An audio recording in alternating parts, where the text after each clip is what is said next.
Modern Storage Unpacked. Let's go.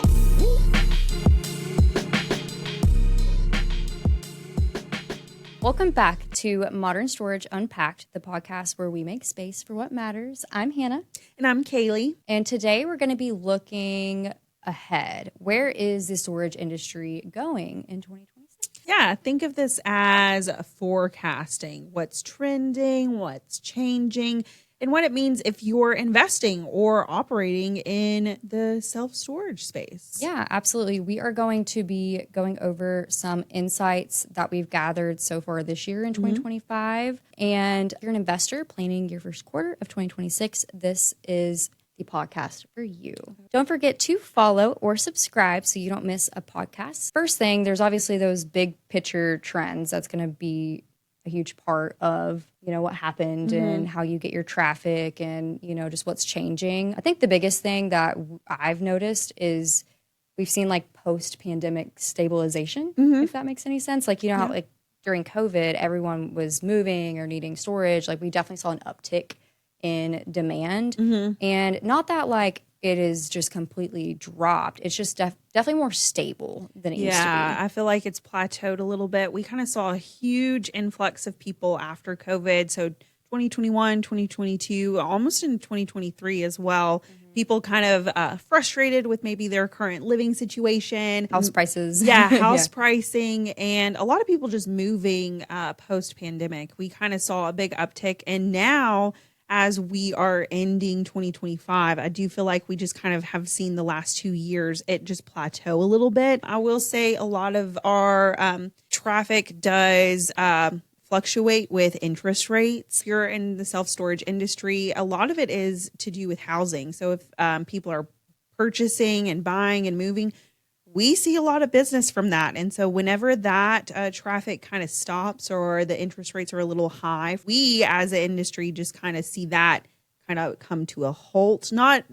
purely a halt, but not as many people. No, absolutely. I mean, we still have, I feel like it's just like a steady, you're not having that crazy, like we're selling out of every size type thing. We definitely got sizes for you. Also, some things that we've noticed is some like a little bit of like tenant behavior shifts, and I'll kind of preface like shorter rental duration. Some people aren't really needing storage for as long. We're not seeing like longevity tenants. It's kind of like shorter term, month to month. Yeah. I don't know if it's the extra bill they just don't want to pay for. They're just like ready to get in, get out, kind of move on with their life. But we're definitely seeing a lot more shorter rental durations. Yeah. And with that too, it's almost like people are utilizing storage as that intermediate place. Yeah. And two, we're starting to see more side hustles and businesses. We did a whole entire podcast about side hustles. So, there is a huge demand of people who are moving from that spare bedroom in their home to a huge or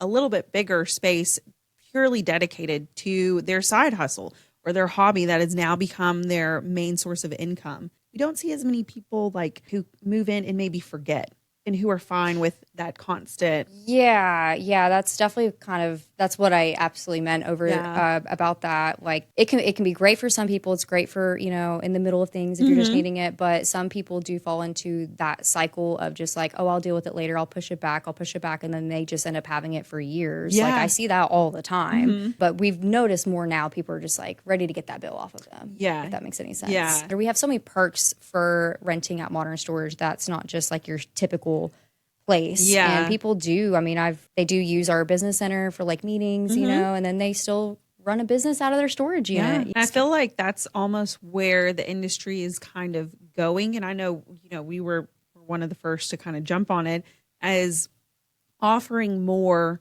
than just the storage unit to really show that value in what you're renting. Because again, like you want more out of it. So being able to have that conference center, being able to have that printer scanner, package pickup. I mean, heck, just the free coffee. Yeah. I mean, absolutely. That's a huge perk. It is a huge perk. It kind of reminds me of like, how nowadays like Walmarts, they don't have like the Subways, the McDonald's, the iVision centers, all the stuff in there anymore. I just realized that because I went to a Walmart the other day I've never been in, and it had all that. I was like, I forgot what it was like to have like access to all this stuff within a Walmart.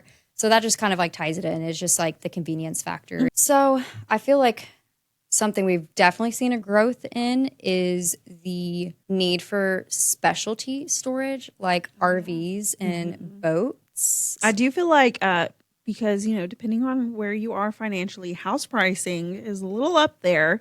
So maybe investing in an RV or, a boat, something like that, that's maybe, an alternative to your living situation, or even just in addition to whatever, you're already doing. I feel like a lot more people have purchased RVs in the last few years, as well as, just kind of expanded their own personal toys that they have. Yeah, absolutely. And not just with like storage units too. Like there's been a demand for those like larger parking, just outdoor parking spaces. I know we offer that too. And there's been a lot of people that, hey, just bought this, I just need a place to park it. Yep. Either you're in an HOA or whatever the reasoning is, you don't have room for it at your place. So definitely seen like a huge uptick in that. There's also features that we have and many places may offer that do attract those types of tenants because, there's a whole corral of them and you want them to come to you. But things like, having your electricity in a large unit to charge, RV batteries and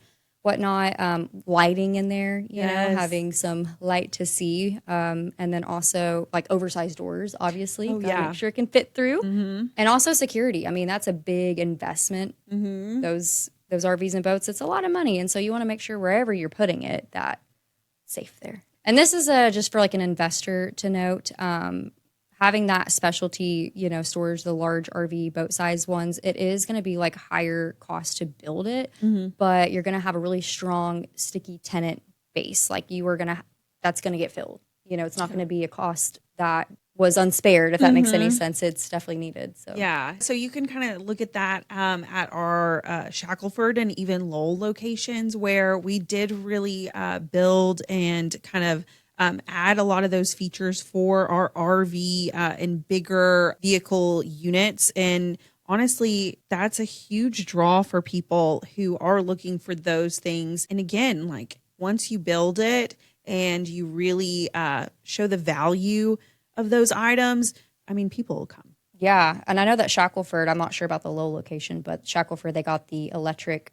door openers. I think it might be a code or something you put in so you don't have to like lift up those heavy doors. And that, I know that's been a really big hit, Tyler said. Oh, yeah. And again, to point out for our newest location in Lowell, they actually have full-on drive-through. So you don't even have to back it up.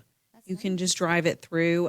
Also, too, it even has a washing station, so you can wash your RV and keep it clean. So, again, our Lowell location was built specifically with RV in mind. All those little details. I mean, whenever other tenants are going around shopping places, seeing competitors, they're going to notice those things. Honestly, I never would have thought about, because I don't have an RV, where to wash it. Because it's so tall, it won't fit. I guess pull it up and do the self-serving ones. I mean, it won't. If it tells you anything, some of those, wash your own car, some of those sections aren't big enough to pull an RV all the way through. Yeah. If you are looking to build in 2026 to open in 2027, who is your target audience? Who is your market? If it's something where you are in a huge RV state, that would be something to keep in mind. Again, you owned an RV, how convenient would it be for you to have all of that right there where you store your RV?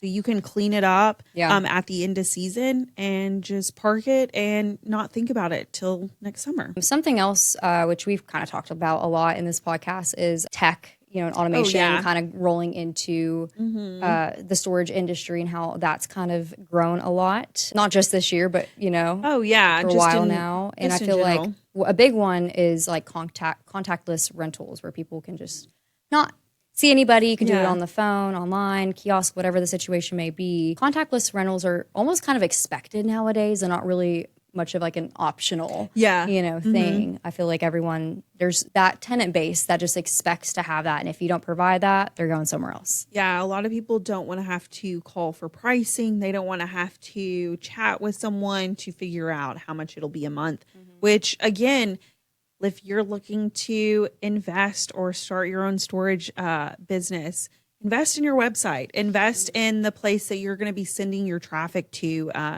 You want to display your pricing, make sure it's updated and correct. Make sure the whole checkout process is easy. But there are some cool stuff that I feel like should not be overlooked with the tech, like the smart locks, the digital gate access that we've talked about, 24/7 kiosks potentially, you know, cameras. It really just, it's not only convenient, but it also does lower some staffing costs. You know, there's some things that you can do to help the people that are working there that just save some time from them. Yeah. Also, climate controlled storage units, they still continue to dominate this industry. I feel like that has not gone away. That hasn't changed. Tenants are obviously storing like electronics and furniture, seasonal wardrobes. Like there's always that demand for the climate controlled units. So please do not skip out on thinking about that. I mean, be honest. Would you pay extra to store your items in a climate controlled unit? Absolutely. 100%. There you I go. work in the industry. I see firsthand what non-climate units can do to your items after a long period of time. It's a no-brainer. You're paying to store your stuff. Yeah. So again, you're looking to build or invest.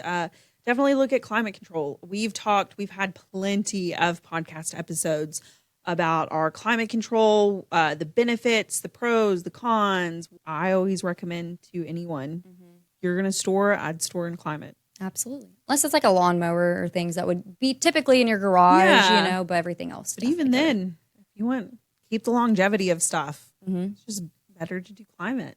I know that some places, you know, there's been kind of a little bit of an uprise of like specialty storage in a sense of like, you know, like wine lockers or, you know, luxury car storage or, you know, things like that. So there's still kind of been an uprise in that. So I think like if you are, you know, an investor looking to build in your area, just maybe kind of look at what the demand is in that area because every area is going to be different. Every market's going to be different. So, but that's just one thing to definitely kind of keep in mind. So again, whenever you're looking at investing or trying to figure out if self-storage is good for maybe your next adventure, you know, there's not just the actual operating costs. There's also the land and construction costs. So, you know, here at Modern Storage, we have done everything from take over an existing facility to building from the ground up. So, you know, we definitely know a lot about, you know, the costs of just the construction permits. You know, there's so much high costs in building from the ground up. Again, wherever you're wanting to build, making sure that the demand is there, making sure that, you know, if there's a lot of RVs, you know, maybe looking to build more RV specialized units. Also, I've seen where a lot of storage facilities will actually take over old malls, old hospitals, and actually renovate those to be storage units. Yeah, I've seen that a inside. lot. Yeah, so many different like just larger stores that, you know, I've seen people do converting. I think, isn't Hot Springs used to be like an old bowling alley? Yes, so what's funny is here at Modern Storage, we've taken one over. It used to be a skating rink. Oh, it's a skating rink. Yes. Okay. So for our Hot Springs location, we actually did keep the hardwood. So it is all hardwood in there, but we turned it into a storage facility, but it was an old skating rink. And then even one of our newest builds that we're doing right now, we took over an old Kroger and we have turned it into a storage facility. It was really cool to see those plans of like how they did everything. Definitely blew my mind away. I was shocked at the change, but it is pretty cool. It's also, I feel like good, like, you know, and you're working with what's already there. The community is getting something that, you know, they need, and it's not just like a vacant, empty building. So instead of like, you know, building more, but, you know, because it is a lot of costs of like getting the land and permits and everything. Sometimes it could be better to just go find some place that's abandoned or, you know, vacant or for sale and just turn that into climate controlled units because, you know, everything's inside anyway. Yeah. So. And honestly, it does save a lot of construction and operating costs on that end because all of that is already built. And so we're just kind of revamping it on the inside. So Kaylee, do you think 2025 was a buyer's market or a builder's market? I know for us personally, I feel like it was more of a buyer's market than it was building. Yeah, just with construction costs. Yeah, with construction costs. I mean, stuff's expensive. You've got, especially if you are building things from overseas and getting all of those supplies overseas, it has been a little expensive this year. So I could definitely see where maybe if you were looking to build in 2025, maybe you pivoted and looked at more vacant standalone buildings? So 2025 wasn't really a year about like explosive growth, mind you, but it's about smart growth, I felt like. Yeah, exactly. Investors who get creative with specialty storage and tech are really the ones who will win in the end. Absolutely, absolutely. So if 2025 has shaped up to be the year of smarter storage and bigger opportunities, then we can't wait to see what 2026 brings. Because if history has taught us anything, is that this industry just keeps growing. Yes. As you go out and purchase more items, you got to figure out where they're going to go. So as of right now, self-storage facilities aren't going anywhere anytime soon. If you're in this industry and you learned anything different than what we just expressed in 2025, definitely reach out and share that with us. We would love to hear about it. And we can't wait to see what next year will bring. But thank you guys for watching our podcast. We'll see you guys next time on Modern Storage Unpacked. That's a wrap for this episode of Modern Storage Unpacked. Thanks for listening. Be sure to subscribe. See you next time.